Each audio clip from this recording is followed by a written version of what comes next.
What is going on, guys, and welcome to a brand new video. And today we're going to be breaking down why Dark Willow has a 48.43% win rate. This is a hero I don't cover a whole lot in the channel, but there's a lot of people who are big fans of this hero, and even though it did get nerfed in terms of being core, I still really think this hero is quite strong in position 4 and also as a very situational mid laner. So let me emphasize that very situationally this hero can be played from the mid lane. This hero is really strong. It's not a lane dominator by any means, but it is quite strong in the lane. It can't be like your typical mid laner, but it can actually farm really well at level 6 with Bedlam. If you guys take Bedlam into a really big stack with Shadow Realm, you're able to not take any damage and you're able to clear stacks quite quickly. And also, I don't think Midas is the thing anymore. Midas was nerfed and it's also just not that great. This hero is quite slow with Midas. It was really good for supports when Midas was actually really popular on practically any hero.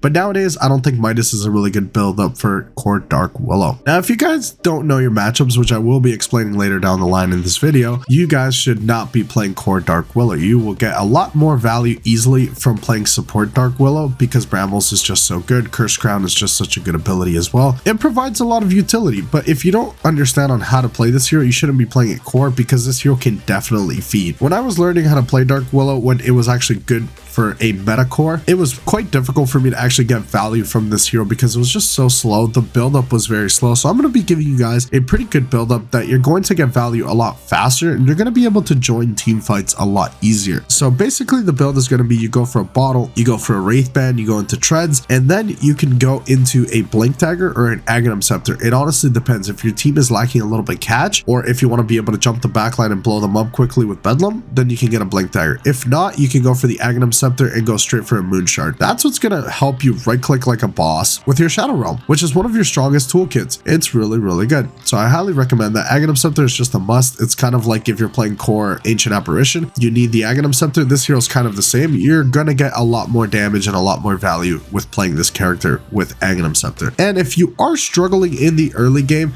and you already have Aghanim Scepter, but your team is losing and you just need that extra bit of attack speed, you can always go for an item like Mask of Madness. A lot of players seem to go for this item when it's bad situations. If you're winning, don't buy Mask of Madness, obviously.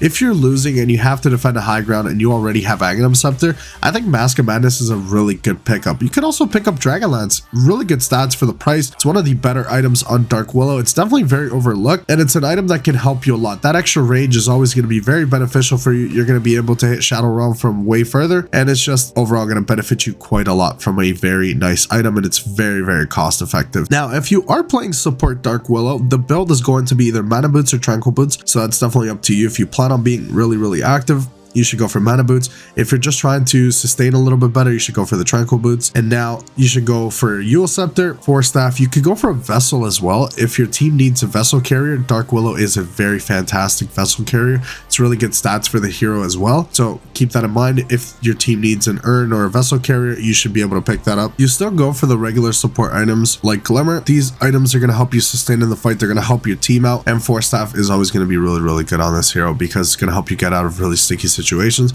because you go into Shadow Realm and you Force Staff yourself, you're going to be pretty much invulnerable. It's going to be very difficult for the enemy team to pick you off. I definitely think Dark Willow is better played as a position 4, preferably with an axe. I think that's honestly one of the better setup heroes for the Bedlam. You're going to get a ton of damage out. You're going to help your axe get to a faster Blink Dagger and Blade Mail timing, because once he closes the gap and you have level 6, you just put Bedlam on him and that target is pretty much almost guaranteed to die. So you're going to be helping out your axe in a really big way. I definitely enjoy this lane quite a bit. So when I am playing support Dark Willow and I do have an axe on my team, I will definitely be playing that. It's just really fun to play with that. It's basically free kills and most of the time you're the one getting the kill, so you're getting super farmed. And once you hit the late game, then you start building core items. You can upgrade into a Wind Waker, you get your Aghanim Scepter, you can eventually get a Moon Shard, you can even get an AC to help your team. If you are playing a support, you don't have to be extremely greedy. If there's no Assault Cuirass on your team, you can definitely pick it up. It's going to benefit you quite a lot. It's going to give you that extra armor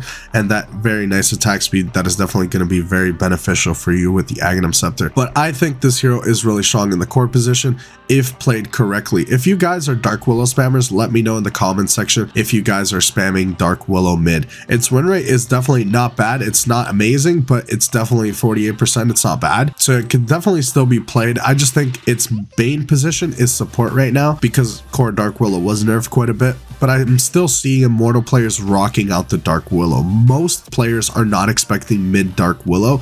It's a character that is not getting a ton of play recently, so you can definitely catch the enemy off guard, and it's always going to be a very nice option, and you are not afraid to go late game on Dark Willow. The later the game goes, the stronger this hero will become, the harder it's going to hit. And now I'm going to be breaking down the best matchups Dark Willow goes up against and the worst ones. So the best matchups you can play Dark Willow into are Visage, Sniper, Pangolier, Weaver, and Tiny.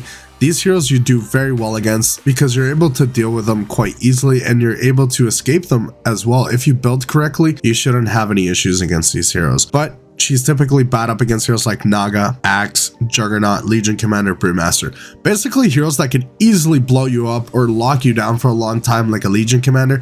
You are going to struggle. Positioning is key on this hero. Imagine playing Dark Willow like a Sniper or a Drow Ranger. You are a glass cannon type hero. You are extremely squishy and you do a lot of damage if uncontested. So your positioning is always going to be key on this hero. Make sure positioning is solid, and you're always going to get value, and you're always going to perform very well in the team fights and help your team win. If you learn how to play this hero and you learn your matchups correctly, you will be enjoying this hero a lot. I definitely enjoyed picking this situationally against the good matchups, and I enjoy playing mid. It's just fun.